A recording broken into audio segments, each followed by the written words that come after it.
This book wandered into my shop sometime between when I packed and when I moved, so that's why it's not lost in a box someplace. It's written by a gentleman named Calvin Miller. Calvin was a native of Eaton, Oklahoma. He made it 75 years. He missed his 76th birthday by about a week. He was trained as a preacher. He was a pastor of Westside Church in Omaha, Nebraska. When he joined the church, or was called to the church, I don't know if it was new when he joined it or whether he helped found it, but there were 10 members on the side. And when he left 25 years later, there were over 2,500 members in that church. So he knew what he was doing. And he taught at Southwestern out here in Fort Worth, Southwestern Baptist Theological Seminary for 7 years. He's the author of more than 40 books. And one of them is a book of poetry for kids. Okay? And since it's Christmas, and I don't know about you, but I'm a kid at heart, I figured I'd read some of these poems. The name of the book is called Apples, Snakes, and Bellyaches. And that's the cover. Published in 1990. Alan passed away in 2012.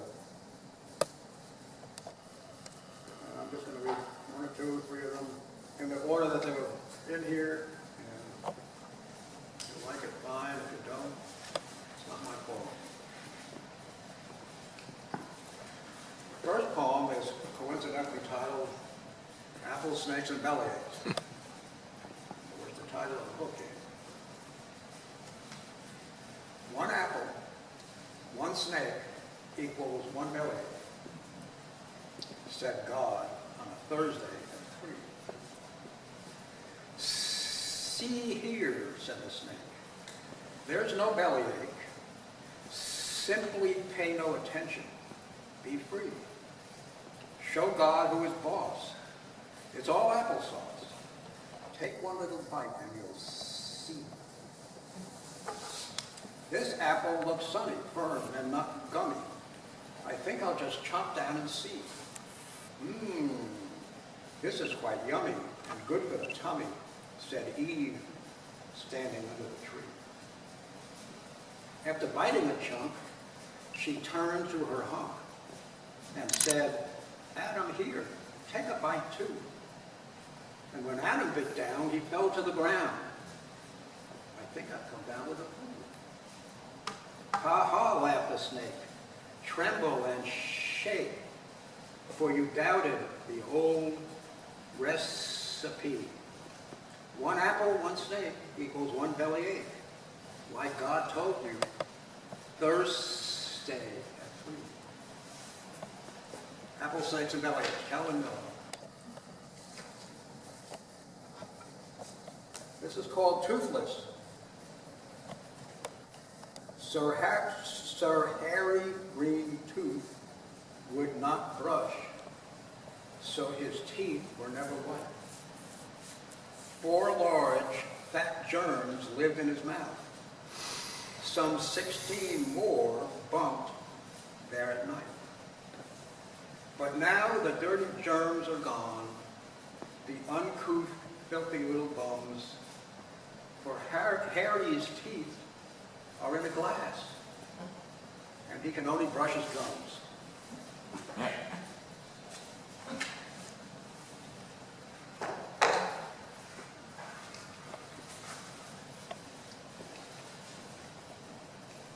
This is Pig Latin.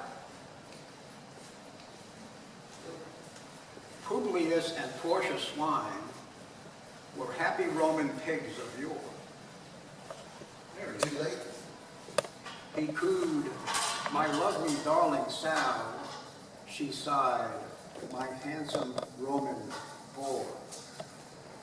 They married in a forum tent amid the lovely hyacinth. 100,000 boars and sows and cockadoodle doos were there. Don'ts, rather, were there. Though doubtful snouts were all about, they oinked their promises with care. Do you take Portia, Publius, to be your lawful married grunt? The piggy parson oinked.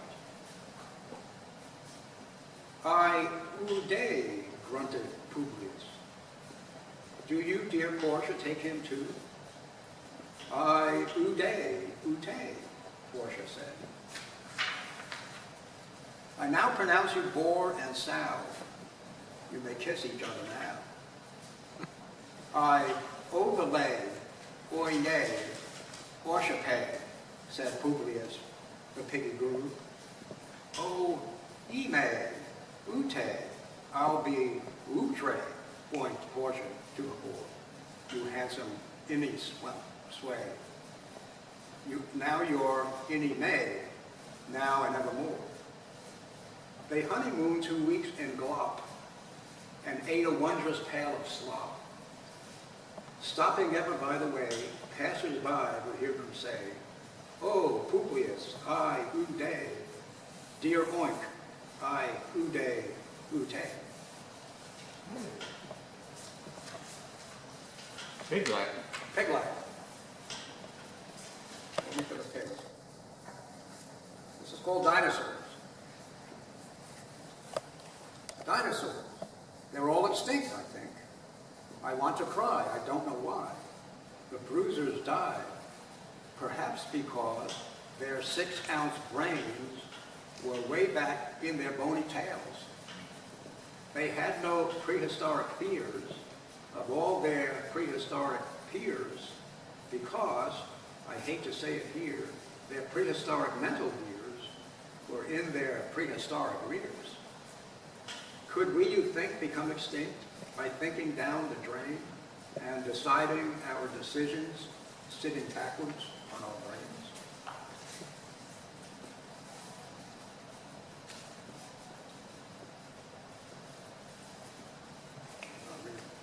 One more, if I can. I can pronounce all these words here. It's a long one. There's words in here that I may not be able to pronounce, but I will try it. This is called Solomon's Sore Lips.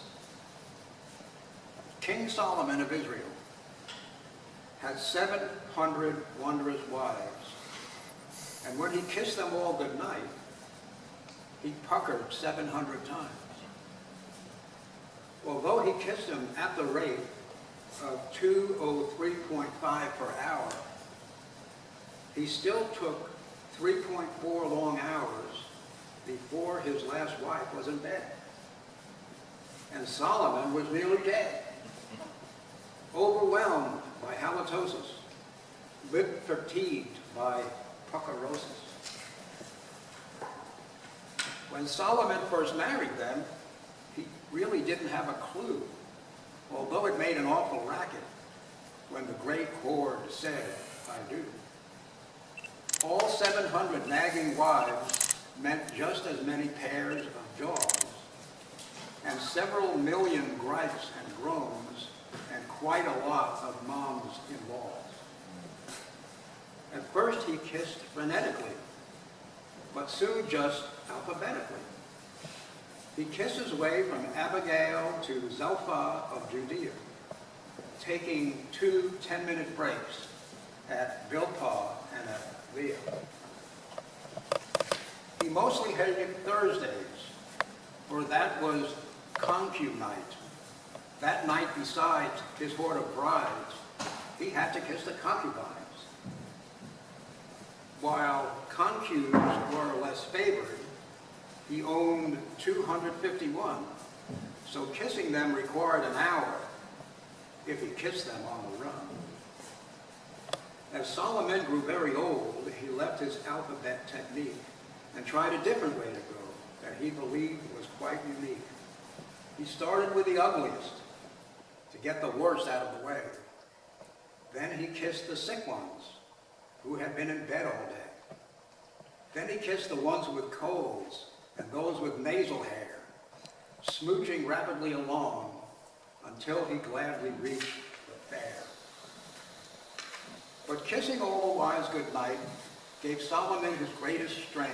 He kissed and kissed and kissed and kissed until his whole mouth felt the pain. Each evening when his job was done, somewhere near 3 o'clock a.m., he always went straight to his bed because he had to wake at 5 to kiss them all good morn again. I've heard that when he finally died and went up to his home on high, his welcome wasn't quite divine. It made a chill run down his spine to see 1,000 concubines standing puckered in a line. He cried, "I'm doomed, alas, poor me. I wish I'd married sensibly." Calvin Miller. Good happy preacher. Who's next? You go next. I'll get you that coming check. Well, go in my chair. This is my second visit to the Art Center here. I took a good look at it both times. I'm impressed with it. It's a nice place. Thank you, Donnie, for providing this great place for us. You know, I said last week, I moved here to East Texas in late 2003 from a little town near Corpus called Taft. Did a little research on that. The 27th president of the United States was William Howard Taft. His brother happened to own about a 10,000 acre spread down there, so he was elected in 1909. Sometime during that year, he came down to the town at the time was called Mosquito. Of course, after he visited and left, city fathers thought it'd be unique, and honor him and name it Taft. That's what they did. But the story I want to tell is he brought with him a senator from New York named Chauncey Depew. He traveled with him a lot. He considered himself a great orator. So the president would have him introduce him, this introduction, if you remember from history, that Howard Taft was 330 pounds in weight. That it took him several days to find a horse down there that he could ride. Chauncey Depew got up to introduce him, and among other things, he said, "Tell us, Mr. President," kind of punched his stomach, said, "Is it a boy or is it a girl?" So the president strode to the podium and he said, "Mr. Depew has asked the question. My wife and I have considered it at length, and we have decided if it's a boy, we're going to name it George, after the father of the country. If it's a girl, we'll name it Martha. But however, if it's gas, as we suspect it is, we're going to name it Chauncey Depew." So introductions can be good or they can be bad. So I kind of thought Doc might introduce me tonight. I was going to tell him about that, but he didn't. Thank you anyway. Last month I had a poem by Robert Frost, and there's a reason for that. I'm not a poet. I'm not used to reading a lot of poetry, but I got another one tonight I really liked after doing some research on it. I found out that Robert Lee Frost was born in San Francisco, California. I don't know if that pleased anybody. In March the 26th, 1874. But he died on January the 29th, 1963, in Boston, Massachusetts. And that date reminds me of something. That is the day I joined the military in the United States for some 30 years after that. But anyway, he attended Dartmouth College, but didn't get a degree. He attended Harvard University, but he didn't get a degree. Some of his best works, I guess, notable awards: the Pulitzer Prize for Poetry and the Congressional Medal of Honor. So I guess Congressional Gold Medal. That's what gold medal. So I guess he did have some success in his life, and so without him, we wouldn't have a lot of the poems that we hold very dear. And the one I selected tonight to talk about is "Stopping by Woods" on a snowy evening. Anybody that reads poetry probably knows about that. But it was written in 1922, and the gist of it was a traveler by horseback. He was out on a pretty important mission, but he happened to come by the woods, and it began to snow. And he liked nature, so he couldn't resist but stopping and watch for a few minutes. However, he had some important stuff to do, and he knew he couldn't stay long, so the nature scene was probably more than he could stand, so he did stop and look for a while. He says his horse even thought it kind of odd because there's no feed trough, there's no farmhouse nearby. What are we doing stopping here in the woods, But anyway, the traveler wanted to linger longer, but he knew he had some important stuff to do, so he moved on. So here's the point. Stopping by the woods on a snowy evening. Whose woods are these? I think I know. His house is in the village, though. He will not seem to be stopping here to watch his woods fill up with snow. My little horse must think it odd, must think it queer, to stop without a farmhouse near. Between the woods and frozen lake, the darkest evening of the year. He gives his harness bells a shake to ask if there's some mistake. The only other sounds, the sweep of easy winds and snowy flakes. The woods are lovely, dark and deep, but I have promises to keep, and miles to go before I sleep, and miles to go before I sleep. So even though his mission was really important, he wanted to stop by and just visit with nature for a little while.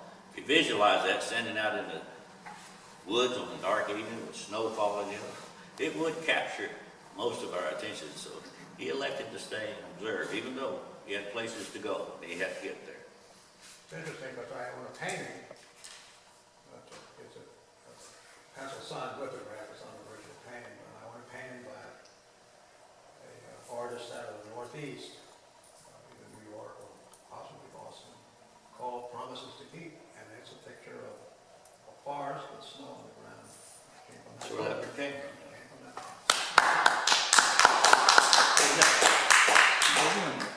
Yeah, I can get your chair if you need. I'll switch. I'll give you your chair back. I'll give you your chair back. I'll move over here. Hi, Jim. Hello. Sorry I was late. I just got out of the cow pit. Hey. I just got one that I had forgotten all about. Back in the late 60s, I was down south of San Antonio, a little town called Lavernia. And there was an old guy that told this story.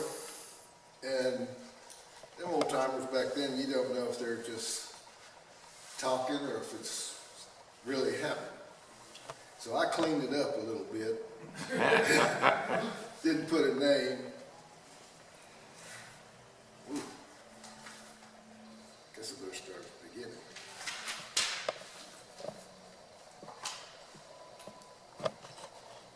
On old Grant Fred's ranch, he worked many hands for a ranch that needs tending with its many demands.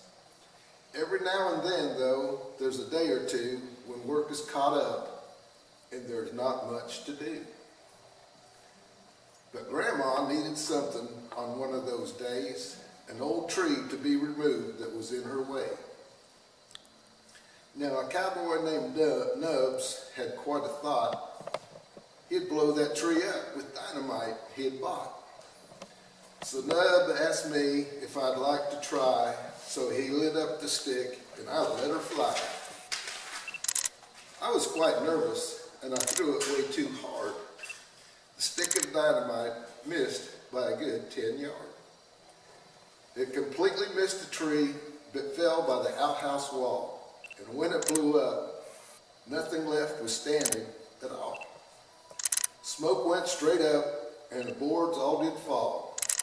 When under the heat, a voice did call. No one knew that old Slim had gone in there to sit when the dynamite was thrown, and the outhouse was hit. We stood there wondering, could he have survived that blast? But the pile of rubble started to shift. And we knew it, and we stood up at last. He brushed himself off as he stumbled and swayed. But with steely eyes, he headed our way. We thought Slim would require the name of the louse, but instead he just said, "Sure glad I didn't do that in the house."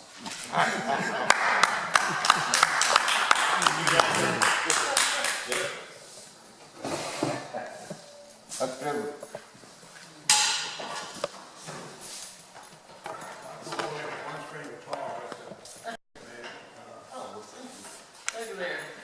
Hey, I was gonna prop it up against this, but I figured if I was doing this, you know, we all remember when we was in school, we'd do a show and tell. So I found Chris a poem, and he was gonna read it tonight, but it was about his guitar, okay? And I found this one, and I decided I wanted to read it if he was not here. He'll read his next week. But I have two poems. This one here is called The Old Guitar. It was written by James Whitcomb Riley. Back up here. Since we all love music and all that we're involved with, I thought this would be a perfect poem to talk about tonight. Neglected now is the old guitar, and moldering into decay, fretting with many a riff and scar that the dull dust hides away, while the spider spins a silver star in its silent lips today. The keys hold only nervous strings, the sinews of brave old airs are pulseless now, and the scarf that clings so close be here declares a sad regret in its ravelings and the faded hue it wears. But the old guitar with a lenient grace has cherished a smile for me, and its featured hint of a fairer face that comes with a memory of a flower and perfume haunted place and a moonlit balcony. Music sweeter than words confess, while the minstrel's powers invent, thrilled here once at the light caress of the fairy hands that lent. This excuse for the kiss I press on the dear old instrument. The rose of pearl with the jeweled stem still blooms on the tiny sets.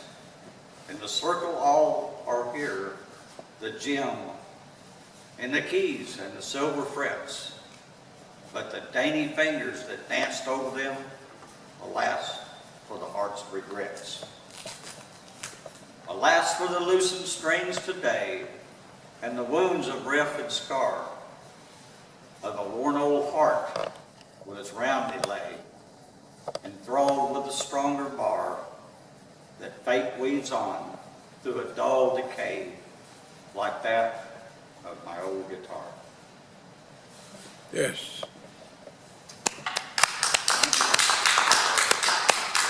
Another one's got a Christmas twist to it.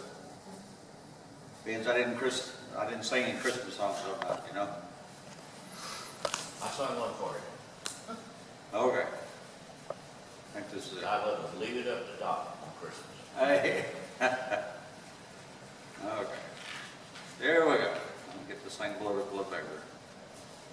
All right. Was the night before Christmas. God glanced over the earth. He looked to and fro, all over its girth. They missed it again, he said with a sigh, a heavy heart and a tear in his eye. I gave them my son so they could be free, my greatest gift to them from me. They traded me in for a man in red, a little tree, and a horse-drawn sled. How do I save them and make them see my love is complete, my grace is free? How do I help them when all they know is a talking snowman and a box with a bow? Maybe next year they will stop and see the biggest gift of Christmas is the little child from me. Yes. I didn't write that, but I wish I had. Hey! Okay, Dr. photographer. Right. All right. It's safe. All right, I bet she'll take a good video. Work on that. You've seen some of my work before. Yeah. That ought to be better, right? All I gotta do is hold it. Yep. Unless you want to zoom in on me. Okay. That means I'll walk forward 3 paces. Let me just say, in response to the previous presentations, Ken Eaton told us something about Robert Frost, one of our most famous poets, actually, one of America's most famous poets. I remember very well at the inauguration of John Kennedy, and I'm sure practically, well, I say everybody here probably is old enough to remember that, or at least to have been told about it. It's kind of like somebody said one time, when they were talking about one of the old senators, you know, he's seen and heard a lot, and what he hadn't seen, he's heard tell it. Well, at the inauguration, Robert Frost was President Kennedy's choice to write and perform an original poem, which has become, you know, kind of standard. I think Obama chose Maya Angelou. Kennedy chose Robert Frost. And Robert Frost, at that time, wrote an original poem, a new poem, just for the occasion. The title of it was Dedication. And he used a manual typewriter, just like I did, for the first several years of my career as a journalist. And when he you know, took it out of the typewriter and just kind of glanced at it, put it in his pocket, and took it to the inauguration, was going to read it aloud, is the way it's normally done. When he got there, he realized that the ink in his ribbon was very, very faint, and he couldn't see the words well enough to read them. Absolutely could not read his poem because of the ribbon in his typewriter. Now, some of you don't know what a ribbon in his typewriter is or was, you know, but it was the key to, you know, getting a legible copy, and he didn't have one. So instead, he extemporaneously, just on the top of his head, he admitted the mistake, and he said, I'm going to recite one of my poems that I've already written, and some of you have heard about, called The Gift Outright. That was the title of it. And he recited it from memory. That was the poem that was read at the Kennedy inauguration. However, there was an original one written for it. Robert Frost, probably today, if you ask somebody who's the greatest poet America ever produced, and if you added the word modern, there wouldn't be any question. It would always, anybody who knows the history of poetry in this country would say Robert Frost. Unless you were really modern and wanted to say somebody like Maya Angelou, which people my age would not do, but... Red Stegall. Who? Red Stegall. Red Stegall, yeah, he would be right up there in my judgment as well. And let's see, Doc talked about James Whitcomb Riley, and you're probably not old enough to remember this, but in my era as a child, growing up in the Winnsboro school system, James Whitcomb Riley was one of the favorite poets of the English teachers. And when they gave you poems to memorize, as they frequently did in those days, James Whitcomb Riley was a popular one. You know, he too was a famous poet in my day. You know, back when I don't hear much about him today. But How old are you, Joe? back when I was, you know how old I was. We've got a lot of really famous, excellent poets in our history. I'm going to read my friend Bartow Fanning again. The last time I read from Bartow, he and I were friends from the 7th grade on until this very day. And he and I were in the same class, Winnsboro High School. We were best friends all that time. And we visited during the summer when the school was out and this sort of thing. We had a whole lot of things in common. We liked a lot of the same kind of things, and that, etc. We wrote fiction in the 8th grade, a whole lot of it, and passed it around to some of our followers, our friends, or readers, the ones that were also in our little social circle. And eventually we started writing poetry.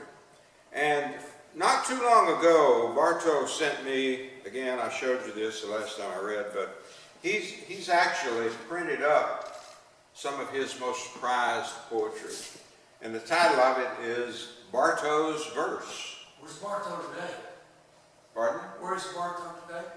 He lives in Lubbock, Texas. Look, He is the owner of Fanning and Fanning Associates, which is the largest engineering firm in Lubbock and probably all of West Texas.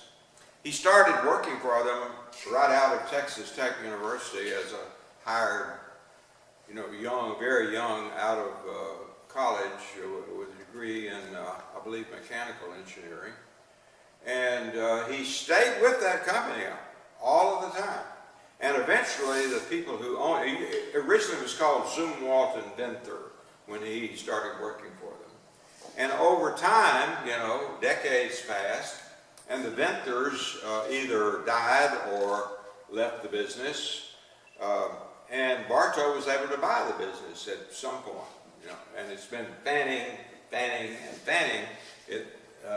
Bartow, 2 of Bartow's sons are engineers at the firm, and one of his brothers works for the firm under contract. But he is easily, by any standard, the most successful guy in the Winnsboro High School class of 1952. His net worth would be staggering if we knew what it was. That company has done really, really well. Fortunately, Bartow still likes to write poetry. And so I've chosen 2 of his poems to read tonight. Neither one of them are very long. The first one is called Tell Me the River. And you can sing it if you want to. If you had strings on that guitar, we might try to sing it. He says if you're going to sing it to the tune of the Yellow Rose of Texas. But I'm just going to read it because it's really intended primarily to be read rather than sung. When you folks came to Texas, which river did they cross? The hardship they suffered, did they count it not for loss? Were they baptized into the Texas through the waters swift or slow? Did they wash away their troubles in the river's cleansing flow? Did they ford the Big Red River? Did they wade the Rio Grande?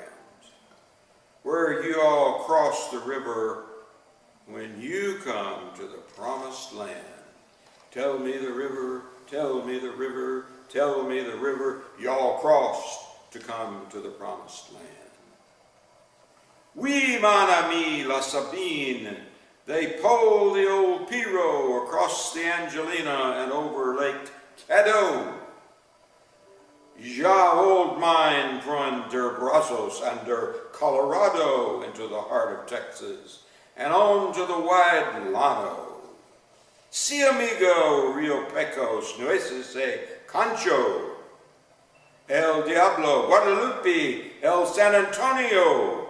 Aye, lad, they swam the Neches and the channel at high tide. They were bound for Texas. They would not be denied. Tell me the river, tell me the river, tell me the river you all crossed to the promised land. Bartow Fanning, #1 poem today. Now, Bartow also likes to take existing poems and add to them. And in this case, he took Home on the Range, which he doesn't tell us here, but I think Oscar Fox may have written that. I'm not sure.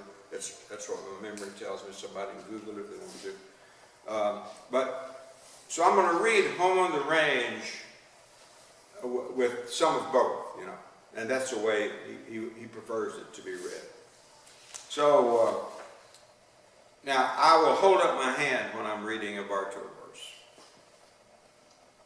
Oh, give me a home where the buffalo roam, where the deer and the antelope play, where seldom is heard a discouraging word, and the skies are not cloudy all day.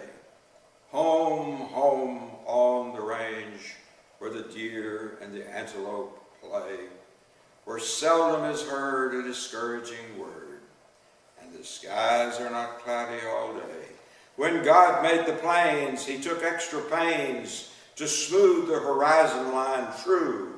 Out here we just say, you can see a long way, and trouble can't sneak up on you. Nevermore will we see the Comanches teepee on the banks of Yellow House Draw, for we took the place of that noble race when they killed Negro Horse and his squaw. How often at night, when the heavens are bright and the light from the glittering stars, have I stood there amazed and asked as I gazed if their glory exceeds that of ours. Then my reverie ends as the big jet descends through the darkness to that home of mine. What a beautiful sight when I see the lights encircling Luke 289. Verse by Bartow, number 2. Thank you. Now, we always close by reading a paragraph from How to Read a Poem and subtitled Fall in Love with Poetry by Edward Hirsch. And I think this is a really good, this paragraph's a little longer than most of them. So bear with me, but as you've learned, this guy Edward Hirsch really writes well. And he tells us some really significant points about poetry. And this just follows the poem that we read last time. So this is beginning with some commentary about the poem. We make out of the quarrel with others rhetoric, but of the quarrel with ourselves, poetry. W.B. Yeats asserts that in Per Amica Silentio Luna, written in 1970. And Orton's poem seems to inscribe that self-challenging notion of the lyric. From the beginning, a small elegy dramatically establishes that the speaker, a stand-in for the poet, is by himself talking to himself. He was with other people, but now he is completely alone. His friends gone, his beloved sleeping elsewhere, unconscious, far away. The speaker is the sole operating consciousness, mourning in a world where everyone else is asleep. Against the pitch-black darkness, he starts saying things to himself, using white words, which I take to mean words that have a kind of unself-conscious purity about them. He daydreams about his mother and autumnal collection, and that in turn moves him back toward his childhood home, where his mother seems still to preside. Although much diminished over an outmoded world, she's smaller, more vulnerable, someone to be protected. Matku, he says tenderly in Czech, mamiku, my little mommy, which the translator has rendered my diminutive mom. He imagines that after all these years, she's still sitting there, quietly uncomplaining, thinking about his father who died so long ago. today's paragraph from John Edward Hirsch. I will say once again, if you're alone, no place to go, or if you just would like some company, some spiritual refreshment, and some physical food to tide you over on Christmas. Really good food. Christmas Day, December 25. Come to Tenney Chapel. It's a come and go, 2 to 4.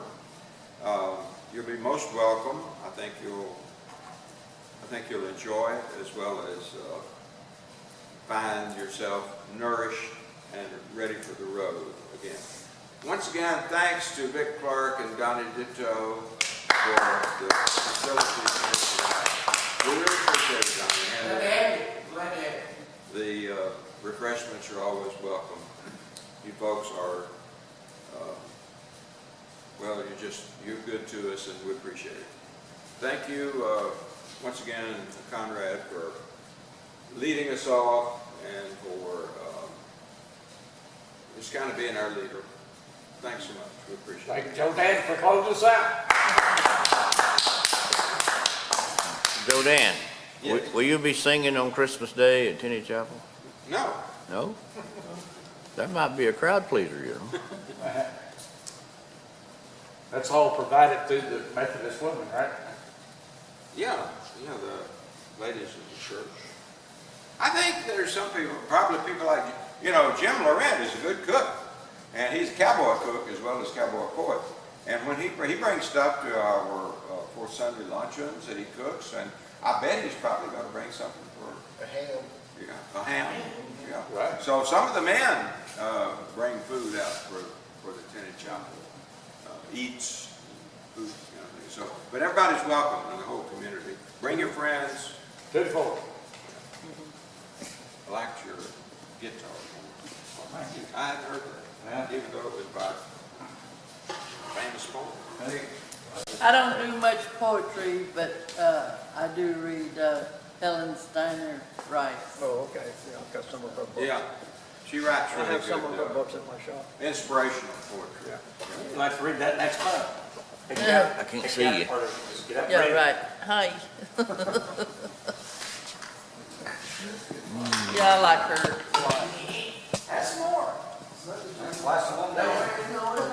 Does this camera have an ON, OFF button? Now what? Yeah, punch that little red thing, remember? My phone. Oh, yeah.